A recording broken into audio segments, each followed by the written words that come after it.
Amigo web telespectador, amiga web telespectadora da Altivia TV da internet, estamos começando mais uma edição do Agropapo, o seu talk show digital do novo agronegócio. Novo agronegócio este que é justamente cada vez mais digital, que é mobile, que é jovem, que é sustentável, que é conectado com o consumidor. E nesta edição do Agropapo, seu talk show digital do novo agronegócio, nós vamos tratar aí de uns alimentos aí mais populares aí na mesa de todos os brasileiros, de todo mundo, que é justamente o ovo. Vamos tratar aí dessa conexão aí entre proteína e saúde e tudo mais, e para poder falar com propriedade sobre este assunto, eu tenho aqui a grande satisfação de receber o José Francisco Miranda, da DSM, ele é gerente lá da categoria de carotenoides, ele vai poder explicar tudo isso para nós. José, satisfação contar contigo aqui no Agropapo, meu caro. Satisfação, Ronaldo, obrigado pelo convite, estamos aí para tentar tirar toda a dúvida. Muito bem. Dos seus telespectadores aí, Justamente. Sua também, todo mundo que está ouvindo. É isso. E falar sobre saúde e agropecuária, né? Que é um ponto importante. Justamente o Agropapo tem essas duas propostas, que é falar quais são as especificidades do campo para as cidades e ao mesmo tempo tratar de quais são as tendências de consumo, mostrar o que o consumidor está querendo para o produtor rural, enfim, tudo mais, para fazer esse alinhamento, né? E aí a gente trata, obviamente, do tema da gastronomia, da saúde, que tem tudo a ver com a agropecuária. E aí, pegando o gancho contigo, acho que é a pergunta que todo mundo acaba fazendo, mas no dia a dia e tudo mais, o ovo, afinal de contas, é vilão ou mocinho da alimentação? Sempre sai a notícia X, depois sai uma notícia Y, como é que é isso, José? Não, o ovo desde 2014 caiu a cara dele de vilão. Então isso, não só aqui no Brasil, né, mas isso aí foi uma situação global. Isso foi capa de várias revistas mundiais, no Brasil também, de principais veículos, pelo tema do colesterol. O colesterol deixou de ser um problema de saúde pública. Então, o colesterol é um problema de saúde de cada pessoa, a condição de cada pessoa. Como isso não é mais um problema de saúde pública, então alimentos que contêm colesterol, que é o caso do ovo, deixaram de ser problema. Então, não só o ovo, como alguns frutos do mar também, como o camarão, deixaram de ser vistos como um vilão. Tá. Então, o ovo não é mais um vilão, o ovo, pelo contrário, é um mocinho. Então, existem até pesquisas hoje que mostram que comer ovo controla o colesterol. Tá. Para aquelas pessoas, claro, que não têm a doença de problemas de colesterol alto. Então, não existe hoje uma receita ou uma recomendação de quantos ovos se podem comer. Tá. Então, se indica que 4, 5 ovos ao dia, não tem qualquer restrição, todo dia até. Então, o ovo é o grande aliado da saúde. Tá. O ovo é um grande, vamos falar assim, um grande amigo de combate à má nutrição, por exemplo. Tá. Hoje à tarde eu participo de um webinar com o pessoal de Washington, uma pesquisa feita por uma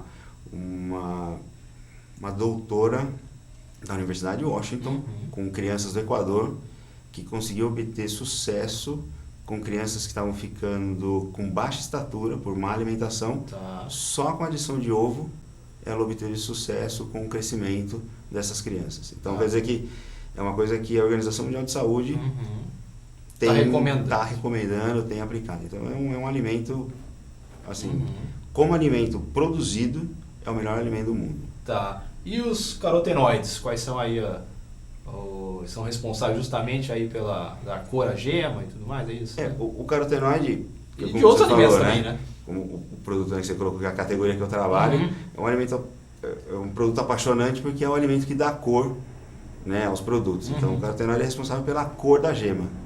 Então, lembrando lá dos nossos avós, né, que criava a galinha no campo, a galinha solta, a galinha obtinha o carotenoide dos pequenos insetos, da forragem, da graminha.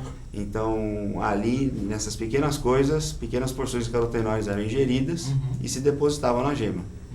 Então, ele tem essa capacidade de se depositar onde existe gordura. E na gema que existe a gordura, que é o colesterol. No caso de frango caipira, se depositava na pele, por isso que ele fica amarelinho. Hoje em dia, os animais são criados em sistemas intensivos. Então, esse alimento tem que ser dado, porque a gente não produz, né? O animal não produz. Nenhum animal, nenhuma ave produz carotenoide, então tem que ser alimentado. Então, algumas produções usam esse alimento adicionado à ração para gerar essa cor na gema. Então é um alimento, vamos fazer um produto totalmente inócuo, totalmente sano, aprovado no mundo todo. É justamente isso que eu ia te ressaltar, porque justamente toda a ciência aplicada na agropecuária, vamos dizer assim, ela tem um desafio também ainda de ser desmistificada junto ao consumidor. Né? O consumidor ele tem ânsia de saber disso, né? E a questão aí dos carotenoides adicionados à ração está dentro desse escopo, né? Claro, nós temos os produtos que nós utilizamos, né, que nós comercializamos, eles são na Europa reconhecidos pelo EFSA, né, que é o European Food Safety Authority, como totalmente, vamos falar assim, inócuos, totalmente recomendados para uso. E nos Estados Unidos pelo FDA como GRAS, que eles dizem, né, que é o Generally Recognized as Safe. Quer dizer, é um produto que não precisa nem de registro, porque ele é totalmente saudável. Mas o que você colocou, Ronaldo, é bem verdade. A gente acabou de fazer um trabalho, uma pesquisa, em parceria com a Unesp de Jaboticabal. Então, nós gostamos muito desse tipo de trabalho com universidades, porque tira um pouco aquela mão comercial, né? Faz um trabalho totalmente independente. E nós pesquisamos a percepção do consumidor. E o consumidor percebe, ele foi feito em supermercados, em praça pública, por um estudante, né? Lá dentro da universidade. E o consumidor percebe que mais de 50% dos consumidores perceberam que a cor realmente vem da ração, mas ainda tem gente que acha que podem ser hormônios associados à ração. Então existe essa necessidade de desmistificar, porque esse carotenoide adicionado, ele é idêntico ao carotenoide que essas aves pegam na natureza. Ele é idêntico, ele tem a mesma composição. Ele é um carotenoide industrial, porém ele é idêntico ao da natureza. Ele tem a mesma composição química do carotenoide da natureza. Então, se colocar as duas moléculas juntas, todos os componentes moleculares são idênticos. Ele não tem diferença nenhuma. Então, justamente o desafio de esclarecimento, né? Exato. É esclarecer e mostrar para o consumidor que não existe isso. Tanto no frango, tanto na galinha, como no boi, não existe esse conceito de existir o hormônio, de existir alguma coisa proibida. Hoje tudo é muito controlado. E como a gente começou na entrevista, o agronegócio ele tem sim o princípio básico de fornecer saúde, né? Correto. A comida é o principal da saúde do ser humano. Acho que esse é o recado. É o recado. Muito bem, meu caro. Antes da gente continuar a nossa boa conversa aqui, vou fazer 2 recadinhos tradicionais aqui do Agropapo e a gente já volta, ok? Ok. Muito bem, quero convidar a todos aí a acompanhar o Agropapo nas redes sociais. Curta a nossa fanpage, que é facebook.com/agropapo. O Agropapo também está presente no Twitter, o nosso perfil por lá é @agro_papo. Também estamos presentes aí no LinkedIn, Google Plus e Google+. E obviamente, se você quiser rever esta entrevista especial aqui com o José Francisco Miranda da DSM, falando aí sobre todos os benefícios aí do ovo para a saúde humana, é só acessar aí o YouTube da AltV ou ainda o canal oficial do Agropapo também no YouTube, que é youtube.com/agropapo.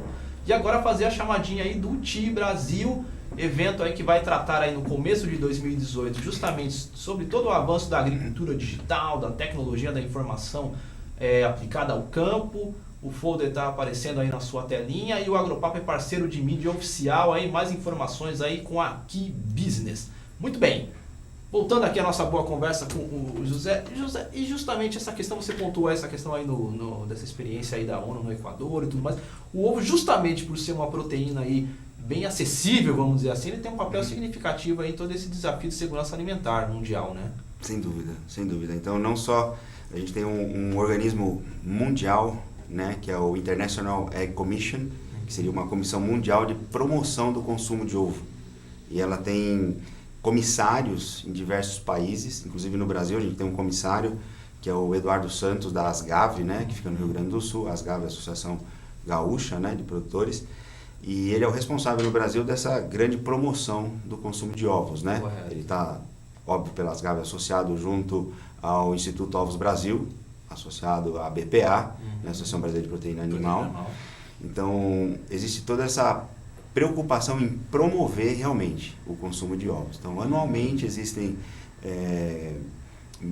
encontros e são premiados as grandes promoções, as grandes comissões que promovem melhor o consumo de ovos, as grandes campanhas de marketing, as grandes campanhas onde se pode promover os benefícios, promover aumento de consumo, e o que se acompanha no mundo é que o consumo de ovo cresce mais rápido que o crescimento demográfico da população. Tá, então, o que se tem conseguido é realmente mostrar para a população que consumir ovos realmente ajuda, melhora a nutrição, né? Você consegue, de uma maneira barata, melhorar a nutrição. A pessoa pode, não é deixando de comer carne, óbvio, não é deixando de comer carne suína, carne de frango, todas as outras proteínas, né?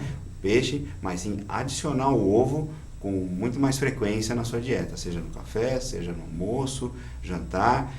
Lá onde eu trabalho, por exemplo, a gente tem ovo cozido junto com as frutas às 10 horas da manhã para um lanche matinal. Tá. A gente sabe que entre o café da manhã e o almoço é interessante você ter uma parada para um café, um lanche.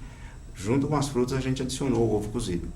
Tá. Porque, por exemplo, um ovo, ele tem 70 calorias contra 110 de uma maçã. E ele tem 7 vezes mais proteína do que 6 maçãs. Tá. Então você coloca na balança menos calorias, 7 vezes mais proteína. Então ele é infinitamente melhor do que você ingerir, por exemplo, uma fruta. No caso desse. Certamente poucas pessoas saberiam disso.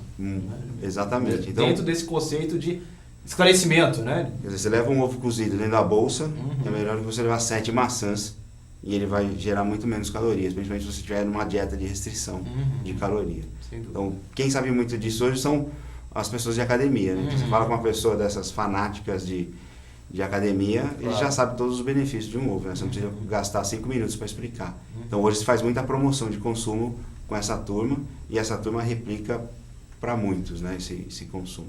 Muito bem, meu cara. E a questão é a gente, agora pegando do ponto de vista aí da produção, como é que o Brasil está contextualizado aí internacionalmente dentro da produção de ovos?